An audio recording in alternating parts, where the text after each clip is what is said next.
बहुत समय पहले की बात है। कासगंज नामक एक सुंदर सा गांव हुआ करता था।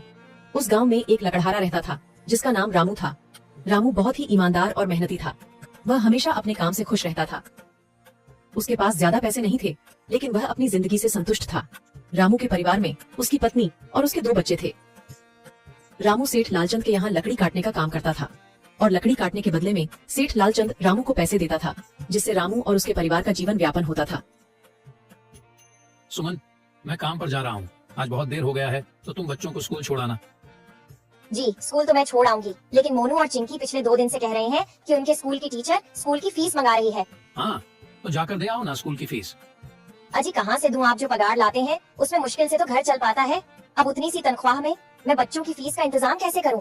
अजी मैं एक बात आपको साफ साफ कह देती हूँ, आप सेठ लालचंद जी से पगार बढ़ाने की बात कहिए। दिन पर दिन खर्च बढ़ता जा रहा है। बाजार में अगर सब्जी लेने निकलो तो सब्जियों के दाम आसमान छू रहे हैं, और बच्चों की पढ़ाई का खर्चा, घर का खर्चा अब इतनी कम तनख्वाह में कैसे गुजारा होगा? ठीक है, मैं आज ही सेठ जी से थोड़ा पगार बढ़ाने की बात करता हूँ। इतना कहकर रामू काम पर चला जाता है।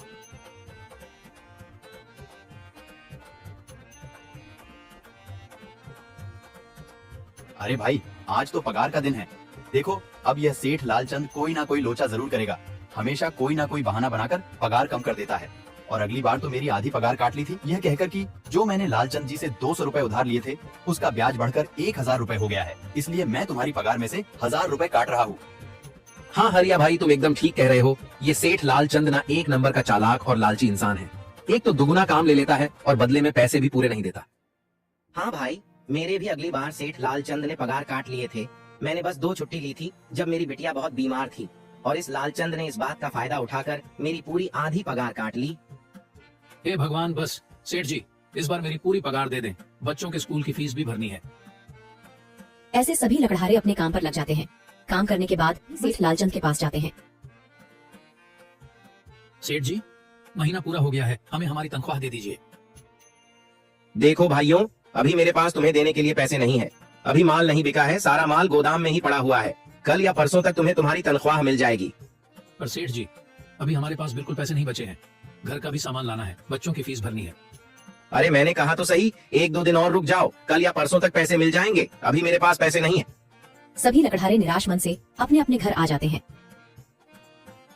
अजी क्या हुआ? इस बार कितना पगार मिला है? सुमन, अभी कोई पगार नहीं मिला। सेठ जी ने कहा है कि 1-2 दिन में पगार मिल जाएगा। पगार नहीं मिला? आपको तो पता है ना, बच्चों की फीस भरनी है। इनकी स्कूल टीचर ने आज साफ साफ चेतावनी दे दी है कि अगर कल फीस नहीं लाई तो बच्चों को घर पर ही बिठा लेना। अब बताओ मैं क्या करूं? मैं क्या करूं सुमन, ये सेठ जी समय पर कभी पैसे देते ही नहीं है। अब तो बस हम इंतजार के सिवा और कुछ नहीं कर सकते। 1-2 दिन की बात है, देख लेते हैं। ऐसे ही 2 दिन गुजर जाते हैं। 2 दिन बाद सेठ लालचंद सबको पगार देता है। अरे हरिया, ये ले अपनी इस महीने की पगार। सेठ जी, यह तो बस 2000 है। मैंने तो इस महीने 3000 तक का काम किया है। हाँ, काम तो किया है, लेकिन तूने 1-1 घंटे आराम भी तो किया है। ये पैसे उसी आराम के काटे हैं। पर सेठ जी, आपने तो कहा था 8 घंटे काम के महीने में 3000 मिलेंगे, और मैंने तो 8 घंटे काम किया और 1 घंटे आराम। देख हरिया, मुझे ज्यादा हिसाब किताब ना समझा। ये 2000 रख, अगर चाहिए तो, और अगर नहीं चाहिए तो कहीं और काम ढूंढ ले। बेचारे हरिया के पास उन पैसे को लेने के सिवाय और कोई रास्ता नहीं था। हरिया चुपचाप वह पैसे रख लेता है। रामू, ये लो तुम्हारे 2500 रुपए। पर सेठ जी, 2500 क्यों? मेरे तो पूरे 3000 बनते हैं ना। मैंने तो कोई छुट्टी भी नहीं की और ना ही कोई आराम। मैंने तो अपना सारा काम समय पर किया है। हाँ, समय पर तो किया है, पर इस समय बाजार में लकड़ियों का दाम काफी सस्ता हो गया है। इस वजह से अभी तुम्हें भी पगार कम ही मिलेगी जब तक लकड़ियों का दाम नहीं बढ़ता। पर सेठ जी, बात तो 3000 की हुई थी ना। अब 2500 में मैं कैसे घर चलाऊंगा? बच्चों की स्कूल की फीस भी भरनी है। सेठ जी, इस बार आप पूरे पैसे दे दीजिए। 2500 ही मिलेंगे तुझे। यहाँ काम करना है तो कर, वरना कहीं और काम ढूंढ ले। बेचारे हरिया के पास उन पैसे को लेने के सिवाय और कोई रास्ता नहीं था। अरे भाई, यह सेठ लालचंद एक नंबर का बेईमान इंसान है। सारे पैसे अपने जेब में भर लेता है और बहाने बनाता है कि लकड़ियों के दाम सस्ते हो गए हैं। देख लेना, हम गरीबों की किसी न किसी दिन इसे जरूर हाय लगेगी। नहीं हरिया, ऐसे नहीं कहते। वह हमारे अन्नदाता है। आखिर उन्हीं की वजह से तो हमारा घर चल रहा है। अरे काहे का अन्नदाता? काम के पूरे पैसे तो देता नहीं है। पूरे महीने मेहनत करके भी क्या मिलते हैं?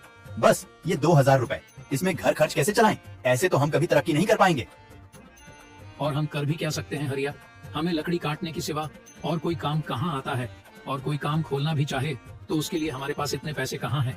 अब जो भी हो, हमारा तो बस ये सेठ लालचंद ही सहारा है ना। कुछ देर बातें करने के बाद अपने घर की ओर निकल पड़ते हैं।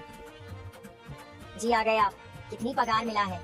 सुमन, इस बार सेठ जी ने बस 2500 रुपए ही दिए हैं। बस 2000। इतने में कैसे घर चलाएंगे? बच्चों की फीस में ही 1000 रुपए निकल जाएंगे। फिर 1500 में क्या क्या करेंगे? अब मैं क्या कहूँ सुमन, अब तुम्हें इसी में ही गुजारा करना होगा। तुम सबसे पहले बच्चों की फीस भर देना, इसके बाद बाकी का मैं देखता हूँ। अजी आप क्या देख लोगे? सेठ जी से पूरे पैसे तो मांगे नहीं गए आपसे? नहीं सुमन, मैंने सेठ जी से पैसों के लिए कहा था, पर सेठ जी ने साफ इनकार कर दिया और कहा यह लेना है तो लो, वरना कहीं और काम ढूंढ सकते हो। मैं सोच रहा हूँ कि लकड़ी काटने के बाद मैं कहीं और भी काम ढूंढ लूं। सेठ जी के यहाँ से काम करने के बाद मैं दूसरी जगह पर काम किया करूंगा, इससे कुछ ज्यादा आमदनी हो जाएगी। आज ही मैं सेठ जी के यहाँ पर काम करने के बाद और भी जगह काम ढूंढने जाऊंगा। इतना कहकर रामू काम पर निकल जाता है और जैसा कि रामू ने कहा था, वह लालचंद के यहाँ काम करने के बाद काम की तलाश में निकल जाता है। रामू पूरे गांव में काम ढूंढता है, दुकानों दुकानों पर जाकर लोगों से काम मांगता है, मगर हर जगह रामू को केवल निराशा ही हाथ लगती है। अंत में थक हार कर रामू वापस जाने लगता है। तभी वह देखता है कि अचानक बहुत सारे भैंसों का झुंड उसकी तरफ दौड़े आ रहा है। यह देखकर रामू बहुत डर जाता है। वह इधर उधर देखता है तो उसे एक गुफा दिखती है और वह गुफा में जाकर छुप जाता है। जब भैंसों का झुंड वहां से निकल जाता है तब रामू की जान में जान आती है। हे भगवान, आज तो बाल बाल बच गया मैं, वरना आज तो मैं इन भैंसों के पैरों तलों तो कुचला ही जाता। पर यह मैं कहाँ आ गया? रामू यह सब सोच ही रहा था कि तभी उसकी नजर गुफा में रखी एक टोकरी पर जाती है। रामू उस टोकरी के पास जाता है। ये कैसी गुफा है? ये कैसी टोकरी यहाँ पड़ी है? इसे मैं घर ले जाता हूँ, सामान रखने के काम आ जाएगी। रामू जैसे ही उस टोकरी को हाथ लगाता है, गुफा में से एक आवाज आती है। रुक जाओ, इसे छूने की कोशिश मत करो। यह आवाज सुनकर रामू एकदम पीछे हट जाता है। तभी गुफा में एक झुंड प्रकट हो जाता है और वह रामू से कहता है, कौन हो तुम और मेरी गुफा में क्या कर रहे हो? मुझे माफ करना, आप जो भी हो। कुछ भैंसों का झुंड मेरे पीछे पड़ गया था और उनसे बचने के लिए मैं इस गुफा में आकर छिप गया और फिर मेरी नजर इस टोकरी पर गई।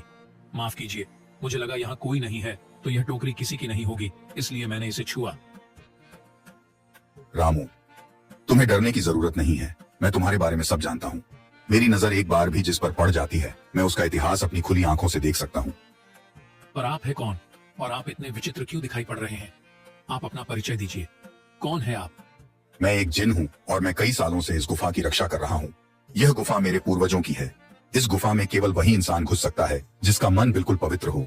अगर तुम अपवित्र होते तो तुम इस गुफा में कभी नहीं घुस पाते। तुम एक सच्चे इंसान हो, इसलिए तुम इस गुफा में घुस पाए और इस टोकरी को छू पाए। अब तुमने इस टोकरी को छुआ है तो यह टोकरी तुम्हारी हुई। नहीं, मुझे ये टोकरी नहीं चाहिए, मैं तो बस देख रहा था। डरो मत रामू, तुम ये टोकरी ले जाओ। ये कोई साधारण टोकरी नहीं है, बल्कि यह जादुई टोकरी है। जादुई टोकरी? क्या ये वही जादुई टोकरी है जिसके बारे में हमारी दादी कहानी सुनाई करती थी कि किसी गांव में एक जादुई टोकरी हुआ करती थी और वह सबकी इच्छाएं पूरी करती थी? हाँ रामू, ये वही जादुई टोकरी है। अब तुम इस टोकरी के मालिक हो।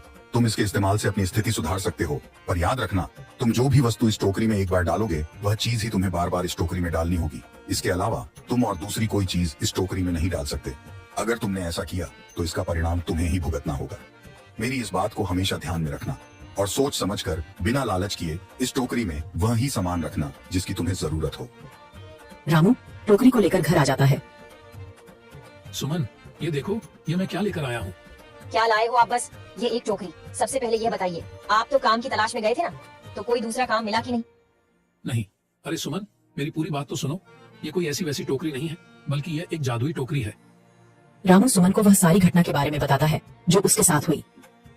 अच्छा, तो आपका कहने का मतलब है कि इस टोकरी में हमें कोई ऐसी चीज डालनी होगी जिसकी हमें सबसे ज्यादा जरूरत हो। हाँ सुमन, हमें सोच समझकर ही इसमें कोई चीज डालनी होगी।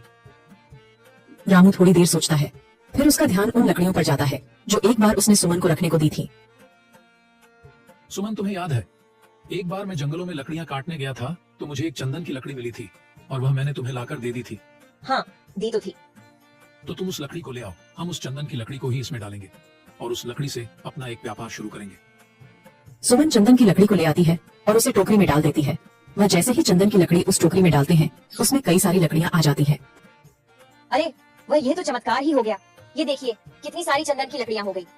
अगर आप इसको बेचेंगे तो इससे काफी अच्छे पैसे मिलेंगे।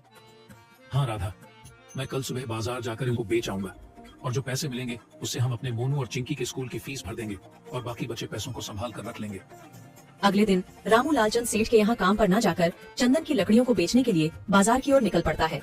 वहाँ पर रामू चंदन की लकड़ियों को बहुत ही कम दामों में बेचा, जिसकी वजह से आम लोगों के साथ साथ बड़े व्यापारियों ने भी रामू से चंदन की लकड़ियाँ खरीदी। लकड़ियों को बेचकर रामू को काफी अच्छे पैसे मिले। पैसों को लेकर चंदन घर आ जाता है। ये देखो सुमन, उन लकड़ियों को बेचकर मुझे कितने सारे पैसे मिले हैं। ये लो कुछ पैसे, इससे तुम कल मोनू और चिंकी के स्कूल की फीस भर देना। अच्छा, तो मैं काम पर जाता हूँ। अजी आपके पास तो अब यह जादुई टोकरी है, तो अब आपको उस सेठ लालचंद के यहाँ काम करने की क्या जरूरत है? हाँ सुमन, मैं सेठ लालचंद जी के यहाँ काम पर नहीं जा रहा, बल्कि मैं तो वहाँ पर जो काम कर रहे बाकी के लकड़हारे हैं उन्हें ये खुशी की खबर देने जा रहा हूँ, क्योंकि सेठ लालचंद जी से मेरे साथ साथ वह लकड़हारे भी बहुत परेशान थे। इसलिए अगर मेरा भला हो रहा है तो क्यों ना मैं उन सभी का भला करूं। वह सभी बहुत ईमानदार लकड़हारे हैं, वह सभी बहुत मेहनत से काम करते हैं, मगर लालचंद ने कभी भी उनको उनकी मेहनत के सही पैसे नहीं दिए। इसलिए मैंने सोचा है क्यों ना मैं उनको अपने इस काम में शामिल कर लूं। हाँ जी, बात तो आपकी बिल्कुल सही है। अगर आप सभी लोग एक साथ मिलकर काम करेंगे तो हम सब बहुत जल्द ही तरक्की हासिल कर लेंगे।